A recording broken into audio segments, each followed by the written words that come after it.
Welcome back, our good friend, Mr. David Gibbs. It is good to be here, guys. How are you? Good, mate. Missed you. Yeah, I miss being here. Feels like this is your second home. You're always fucking here now. Honestly, I think there was a program I once watched where a woman was so overweight she got glued to her chair. Because she didn't move for so long, and I feel like I'm going to get glued to this chair. Yeah, I feel like we should set up a bed in here, Honestly, like a bunk bed or something that we can crash G in. loves it. G's going to come live with us as well. Yeah, there we go. What an episode! Yeah. What were your what do you think? Is that a childhood hero of yours? Yeah, and not just saying this, Matt was always my favourite. But you know what? It was an incredible podcast, and no offense to you guys, but as I was listening to it, I forgot that it was you guys doing the podcast. And it was just his story was so captivating. Yeah. And on a personal level, like I relate to all the guests, but there was something about the way he talked about alcohol, what it did for him, his experience, the way it developed, that I resonated with so much. And I thought he was so open. Yeah, I loved it. And what was really interesting, I actually went home from that night and the Robbie Williams documentary was on Netflix. And I put that on. And it was just, that fascinated me because I felt like that his story was literally linear to this idea of being in a band at 16, very young like yourself, kind of having this persona or like just loving it or whatnot and just getting completely caught up in it. And it was really odd because I was watching, having just spoken to Matt and being completely like, don't know, just like mesmerised by his story, and then watching this Robbie Williams documentary. I text Tom and I was like, that's so weird because I feel like I've just had that conversation and then I'm watching the same conversation. Obviously journeys went in very different ways, but that sort of 16 to 19-year-old fame period was fascinating. Yeah, and similar in a way, because Matt was saying about how this kind of bad boy image became his identity and you kind of get stuck in that. That's what you're known for. Yeah. And very similar with Robbie, right? Yeah. It's the same thing. It's like, this is what I'm known for, the life of the party, the cheeky one, and how do I change? Yeah. Do I want it? Yeah, fascinating. Yeah, it was mad. So, shall I share a little bit of the one thing that I wanted to kind of pick up from? Please do. And I sat and I listened twice, and I was like, where do we want to go with this? But there was one thing that stood out to me, and it was about halfway through, and I might be getting this slightly wrong, but it was something like, the good thing about recovery is you get your feelings back. The bad thing about recovery is you get your feelings back.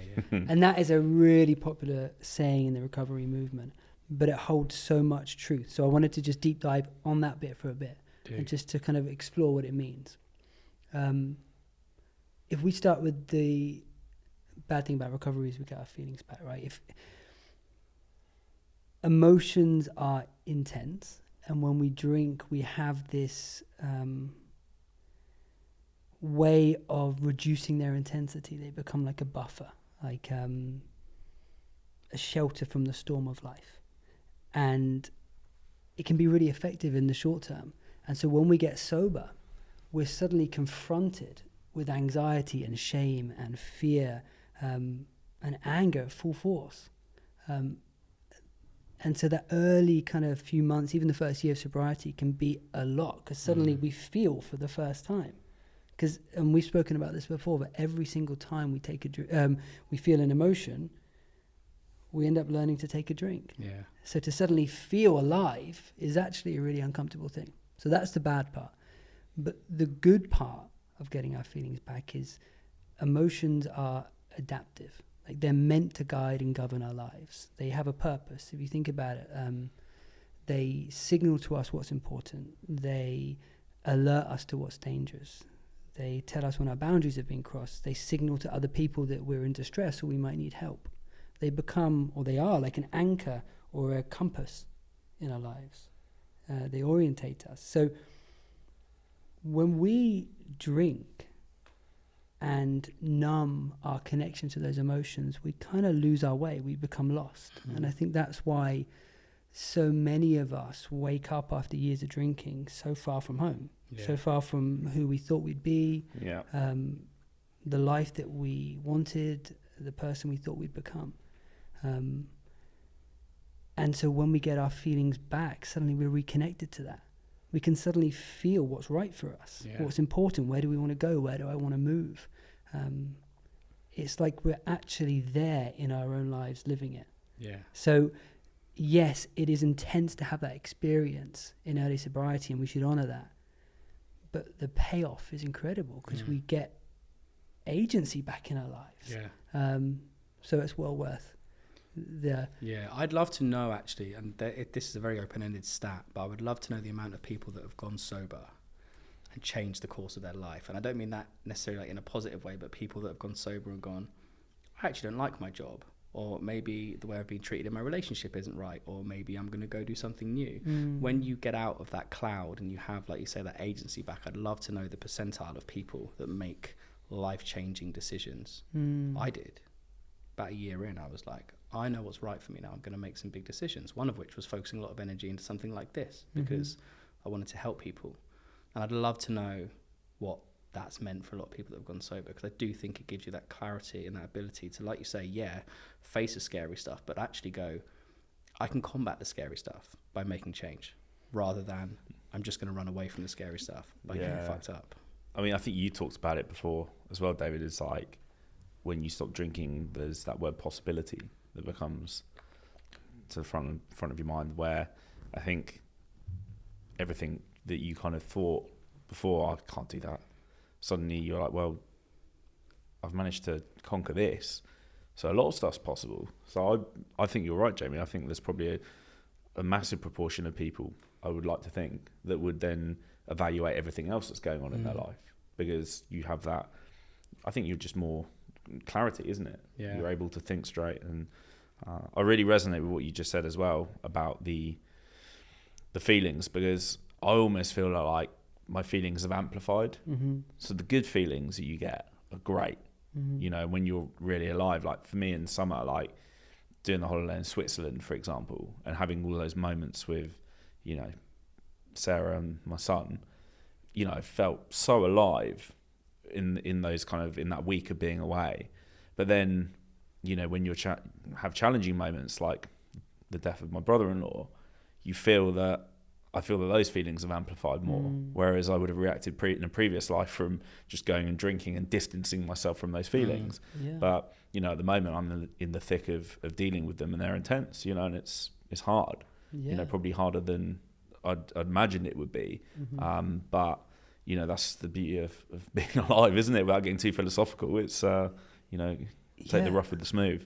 And even, you know, so-called negative emotions, they wake us up to something, to the preciousness of life, maybe to the fact that someone mattered to us. And I think in a much smaller way, we may really hate our job, and we might get this kind of feeling like, God, something's not right. There's a restlessness. But if I'm drinking every night, fuck it. That restlessness, so I'm in that same job for 10 years, because every time that feeling kind of arises, like something's not right here, I drink it away. When you're sober, you can't drink it away. So suddenly that knocking on the door keeps coming. It's like, I've got to do something about this. This isn't right. And there's change. That's a very simple example of how the emotion, when we're not numbing it, becomes a guide to point us in the right direction. And it takes courage to get sober in the first place. But as I think you said, Jamie, and then Tom, you continued, like, if you can get sober, that builds some sort of resilience in you. Like, if I can do this, then I can tackle that new job. And I can take that new path in life. So it's a real kind of snowballing effect. That really was a beautiful little segment there. I'm feeling warm. I'm feeling warm, and it's not the Lucky Saint I'm drinking. No, it's so true. And there was so much I actually pulled from Matt, like so many of the things he said. There was something beautifully said as well, which I've been trying to remember the exact quote about if you show your shame to the light. I can't remember exactly what the quote was, but it's just something that just like, I don't know, everything he said just felt so real. And I think so many people will hopefully resonate with that. And I think they do, hence why he's such a leader in this space from the communication and conversations he's having. But I don't know, I think we both walked away from that just feeling it.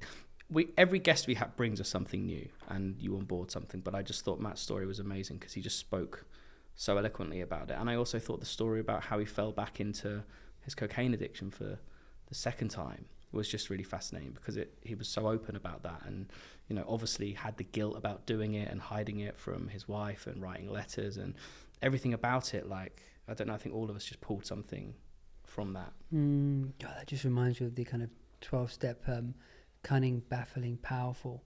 Typically they talk about alcohol, but it could be drugs as well. How it can creep back in without you even realizing it. And Matt, I thought that was really important, that segment about how quickly we can find ourselves back in the darkness.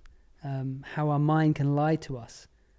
And well, it's okay, it's not this, it's not that. And suddenly we're there again. That's a stark reminder for people on this journey, because it's tricky. Yeah, I thought the other thing that he brought up was his sort of now routine of keeping his sort of mind and body well oiled, so to speak. And I think starting the day with a gratitude list is great, and it's something that I'm going to do moving forward that I haven't done. Can we send it to each other? And we can. I think that's a good idea, because he was saying he has a group of mates that he does it to, and it doesn't have to be big stuff. It doesn't always have to be the grandiose, like, I'm thankful for my fiance and kid every day we can out. It'd be like this thing of coffee or whatever it is. I like that. I think it's like it's just a positive affirmation to start the day, isn't it? In the right way. Yeah. So. Gratitude list is one of those classic recovery tools that I think are so amazing. And I did it for years, and then I started to get a bit complacent, like, oh, just this, just that. And I remember a mentor of mine was like, I don't want you just to list it now. Write it. I want a full page. So I had to really think. Wow. And I remember this really difficult time where I just was going through a lot of grief and a lot of, I guess, self-pity. And I wrote this gratitude list, and it reframed everything. I'd been living in this world of what was missing, what was lacking, the things I'd lost. And suddenly I was awake to, like, I have so much to be grateful for. There's so many people that love me, and so many people that are trying to help. Those little shifts on a daily basis, especially if you've got accountability buddies. Yeah. Amazing. Let's do it. Love it. They think it's also about, like, group gratitude list. That's what I'm thinking. Yeah, let's do it. Before we wrap up, we sold out Soho House. Guys, like, when we got booked for Soho House by my friend Andrea, like, it was such a lovely thing. And we thought, do you know what? It's a good way for us to road test talking in public. And it's a good way for us to road test just chatting and taking this to something we'd love to do in a bigger form. And we honestly thought initially it was like a room of 30 people, and we thought we'd be lucky to fill half of it. And it went online, and you guys, I'm assuming you're listening, got rid of all the tickets, 120 in less than a day, and the entire waiting list also went in less than a day, which is nearly the same again. So thank you so much. And, like, it's genuinely humbling. Like, Tom and I came up with this concept and obviously brought David on board, and I don't think for any of us we ever thought that this quickly this would be helping this many people, or even people would be bothered. So thank you from the bottom of our hearts, because it's mind-blowing. Well, let's see who turns up. Yeah, please turn up. We're going to have an array of alcoholic? Yeah, that's a lie. Just an array of alcohol-free drinks, and we're gonna have a plethora of drugs and booze. Yeah, fuck it, man. Exactly. Why not?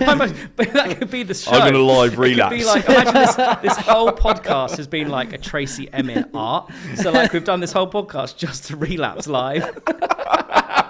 Fuck's sake. Dear me. We always end our section with Gibbs of, like, chaos. I know. If it's not geese, it's gear. Yeah. There we go. But David, thank you so much for joining us, as always. And that's a wrap to season 2, episode 3. I was going to say 4. Got that wrong. Bye.